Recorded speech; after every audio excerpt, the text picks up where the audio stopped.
everyone, I'm Tabitha, and it's time for a monthly book wrap-up.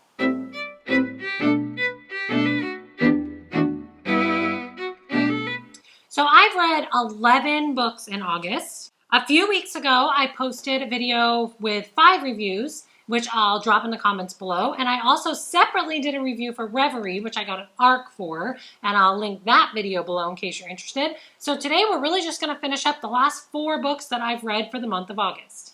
Remember that should you need them, the names of the books as well as timestamps for where they can appear in this video are in the comment section. So you can click that timestamp if you're watching on a computer to jump to the video for that book. A few disclaimers before we start. First, these reviews are my opinion. I would love to hear your opinion. So if you've read one of these books, drop your opinion in the comments down below so I can see it. Please just remember to be respectful of my opinion, especially if they're different, and of the author who wrote the book. Second, I read everything, so don't expect to see a single genre, release year, age category, anything like that in these reviews. But pay attention to the who should read this section of each review, which will help you know if I recommend this book for you. Third, and lastly, if you think there's a book I would like based on something you see here today, drop the name of the book and the author in the comments and I will add it to my ridiculously long TBR. If you are an author or a publisher and you'd like me to review a book that you had a part in bringing to life, you'll find a form in the comment section you can fill out that will help you jump up in the TBR. Okay, with the disclaimers out of the way, let's get to those last 4 book reviews. My first book for the second half of August is Why Was Rachel Murdered by Bill Prentice. This is a 2018 publication by Echo, which is an independent publisher. It is 402 pages, and I would call it an adult mystery thriller. Your synopsis: a mathematician has been murdered, and a private investigator is going to be led into the world of politics, corruption, and cybersecurity. So what didn't I like about this one? The first thing I can say about this one is that it started off too slow for me. It should have been something I was interested right away. We have death and eventually corruption and things that really should interest me in the book, and yet I felt like I had a really hard time getting into this one. In fact, one of the things I think that contributed to the slow start for me is the second thing I don't like about the book, which is too many characters were brought in all at once. I tend to not have a problem with too many characters. I read a lot of fantasy, and fantasy tends to have world building and many characters, but in this mystery thriller, too many were thrown in at once for me to keep track of who they were and how they related to each other. This caused a problem later when some of those smaller minor characters came back towards the end of the book, and I couldn't remember who they were or how they fit in with our story. The third and final thing I didn't like about this one is some of the situations were too cliche. This book had some situations that felt like they were ripped out of the headlines, things like Ponzi schemes or political corruption, and I felt like it had been done before without this book bringing anything new or any twists to that storyline, which could be a little frustrating. So what did I like? Well, among all the characters that got introduced and got lost in the background, there was one who stood out. The main character is a private investigator, and I really liked him. He felt like a good man with good morals who I genuinely would read more about. So that character was good. The second thing I liked is there were a lot of TED Talks sprinkled in from our mathematician character, and I feel like those are TED Talks I would actually watch. So I found myself intrigued by those ideas and intrigued by what kind of person she might have been. It contributed to making Rachel, who didn't actually survive the first chapter, one of the more interesting characters in the story. The third and final thing I liked about this one is interesting to me. Most of the time in adult stories, we see side romance come in big. So our main character will have a romantic arc to it, or maybe there's more than one romance going on. I found it interesting that Bill Prentice chose to write this mystery story and focus exclusively on the mystery. There is no side romance going on anywhere in the story. I kind of like that. I was very intrigued by that, and he was letting the mystery drive and speak for itself. I thought that was pretty cool. So who do I think should read this one? Well, if you're a mystery reader who likes a little bit of political intrigue in your mystery, you're going to like this one. It delivers on that. If you like the idea of a private investigator who has good morals, you're going to like this one. For me, this one was 3 stars. I would say the beginning of the book was a 2-star slow start, but the ending of the book was leaning towards a 4. So I'm going to average it out and call this one, Why Was Rachel Murdered?, a 3-star book. Of Hunting Prince Dracula by Kerri Maniscalco. This is the sequel to a book I previously rated, I think, 3 stars, and that was Stalking Jack the Ripper. But Hunting Prince Dracula is a 2017 publication from Jimmy Books, which is a division of Little Brown and Company. It is a young adult historical fiction, although it does have mystery thriller elements, and it is 435 pages. Your synopsis. Audrey, Rose, and Thomas are off to study in Romania at the most prestigious school for forensic medicine and the location of the myths surrounding Vlad the Impaler. So what didn't I like about this one? A lot of these are going to be similar to what I said about Stalking Jack the Ripper. So what I didn't like about Hunting Prince Dracula is that Thomas and Audrey continue to be odd for me.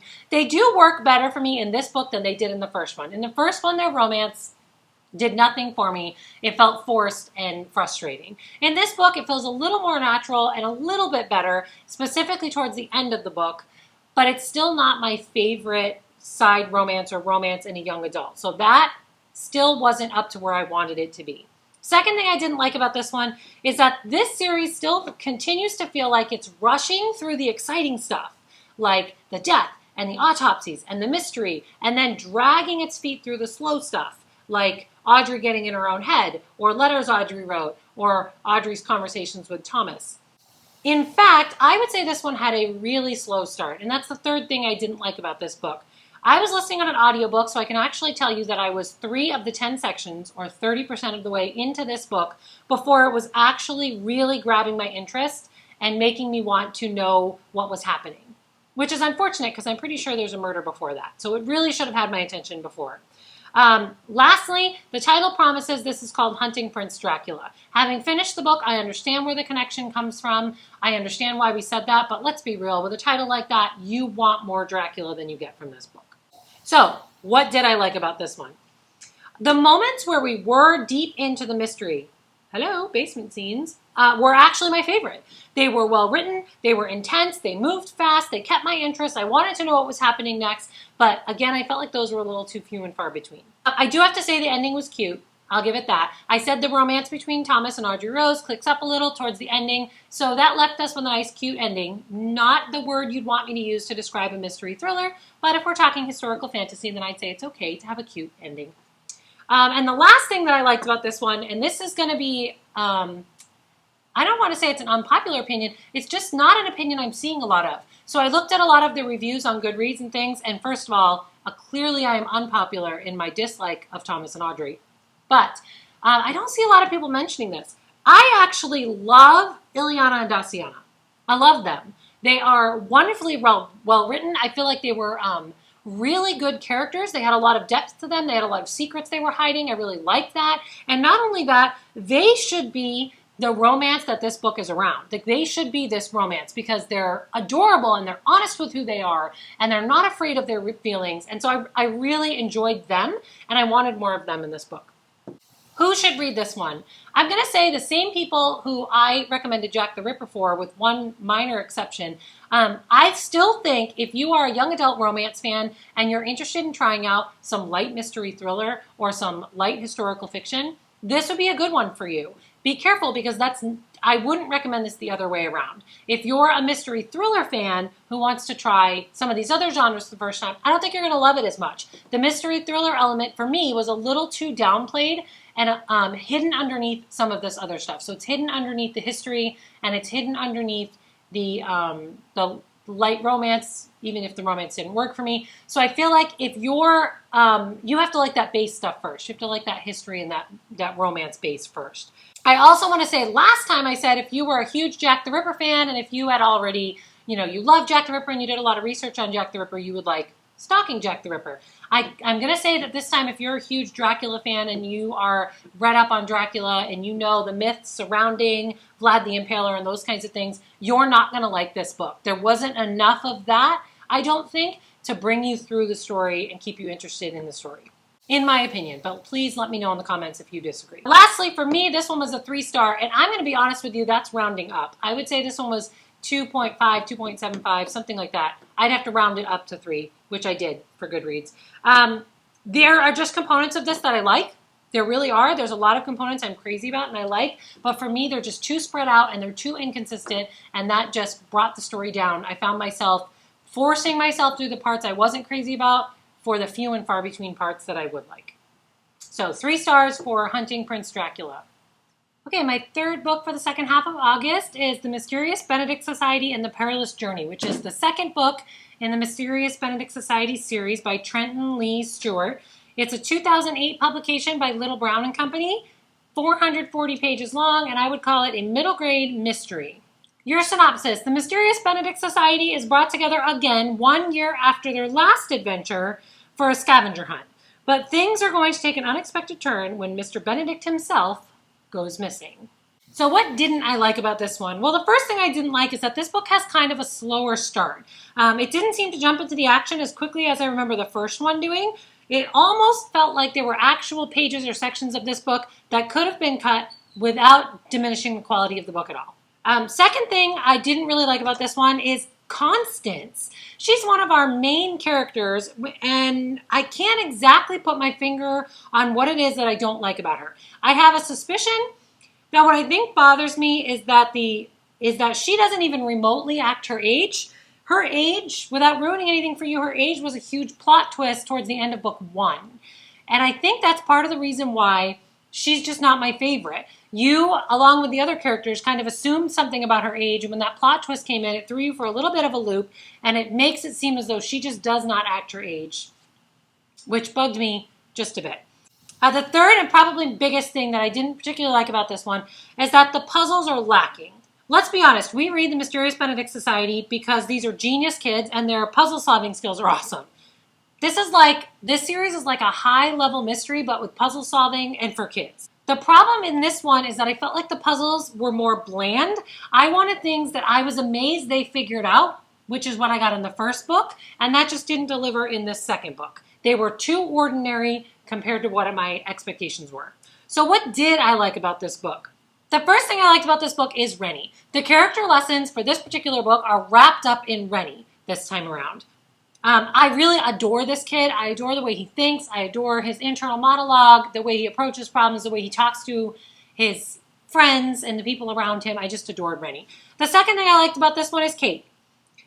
Katie is wonderful. She's different than so many other females in books today, especially the ones written for middle grades, that she's just completely refreshing, and I love her. She's smart. She's quirky. She's strong. She's fast. She's talented. She's just everything in a role model I want for little girls rolled into one awesome character who happens to carry a bucket around with her wherever she goes. The third and final thing that I really loved about this one is the ending. The book has kind of a slow start, but it does reach a point where the action starts to come quickly and the puzzles pick up in difficulty, and the end of this book reminds me of the first one. So really it ends the way that I wanted it to, which is really wonderful. So who should read this one? If you are a kid who likes the idea of a mystery solved by kids, for kids, then you should really give this one a chance. I would also say, parents and teachers, this is a great book for kids who have a really high reading level, but maybe a low age or a low maturity. Everything in this book is written for middle grade, so it's all going to be appropriate, age appropriate, school appropriate for kids. But at the same time, it's sprinkled with really high vocabulary words, and it really is a long book with a lot of words. So this is a wonderful, wonderful book for really gifted, really bright, or very strong readers who maybe are younger and you have trouble finding reading material for them at their reading level. My rating overall, I went 3 stars on this one. It's important to note that I actually rated the first book, The Mysterious Benedict Society, 4 stars. So this one got dropped down to 3 stars just because it had a slower start. But this is still a really enjoyable book and a solid, solid read, and it's recommended. My 4th book for the second half of August is this one, Viridis by Lauren Hemphill. This is a 2018 publication by Winter Publishing, which is an independent publisher. It is an adult fantasy, and it's 520 pages long. Your synopsis. Jude Kavar is being awarded for her efforts during a time of war when an assassin makes an attempt on her life and sends her spiraling in a direction she didn't anticipate. So what didn't I like about this one? Well, the first thing I wasn't crazy about is that I wanted more world building. Now, this book has an interesting start. It drops you right in the middle of the action of a story, which can be a little jarring, but I actually loved it, and I love the way this works out. The problem is that this means that our world building is going to be sort of slow burn for the rest of the book, which means you can be half to 75% of the way through this book and still be learning little tidbits about this world. The second thing I didn't like is that this book definitely talks about a sexual assault that happens previously and does do a little bit of explaining about it. I would say it serves a purpose for character development, and it actually led to something that I did like, which I'll talk about in a minute. But really, anytime sexual assault is included, it's very uncomfortable, and that has to be something that you're aware of and that you know what you're getting into. The third thing that I'm going to say I didn't like about this one is the character of Eudoxia is an awful person. Most of the time, if I have a character who's an absolutely awful person or a terrible human being, they're the villain, and I'm okay with it. In fact, you've even heard me say before that I love villains who are absolutely horrible people overall. The problem is that there are times in this book where it almost seems like we're trying to write Eudoxia in a way that we're supposed to like her, or that she might be getting a redemption, or certainly there's a more obvious villain that comes out of this, leading me to think that Eudoxia maybe isn't supposed to be our villain. So when I'm faced with an absolutely awful, terrible character who's not supposed to be the villain, that gets me a little uncomfortable because I really, really, really don't like her, guys. Like, I really don't want her to succeed. The fourth and final thing that I can say that I wasn't crazy about for this one is there are flashbacks in this one. There's a few times when it makes sense and we're flashing back to something in a character's past, which I love. It isn't always clear immediately, though, that we're dealing in a flashback, which can be a little jarring to the situation as you try to figure out whether it's a flashback or whether it's something real. I will say that I reached a point about halfway or 75% of the way through the book where I realized I think that was done on purpose. And I'll kind of explain that again in a second. So what did I like? Well, the first thing that I liked is the ending. This book has an ending that I think is written really well. The action picks up during that back half and it just moves towards this ending that I actually really, really liked. The author has been dropping hints on social media that she's working on a sequel, so that's pretty exciting. I like where this book is right now, and I'm looking forward to finding out what's going to happen as we get more of it. The second thing I did like, I mentioned a character I didn't like, so I should probably tell you about some of the ones that I did. So the first one of those that I liked is Eris. Eris is incredibly intriguing. She's a well-written character. I personally love characters who are questionable as far as the morality goes and who keep me guessing. I would read more of this series for Eris alone. She's just very well written. She seems realistic in the fact that she's obviously flawed and she's battling with things, and I wanted more of Eris, so I'm hoping that there's more of her in a sequel. I really liked her. The next character that I really liked, and the third thing I liked about this book, is I like the way Jade is written. She's written very well. In the very first chapter, I fell in love with her right away. She's written really well and written very strong, and I very much appreciate that. But in addition to that, Jade is a character who seems to be suffering from PTSD. She would be the result, that character art, that result of that sexual assault that I was hinting to and what I didn't like. And I don't want to ruin anything, but that's kind of a hint.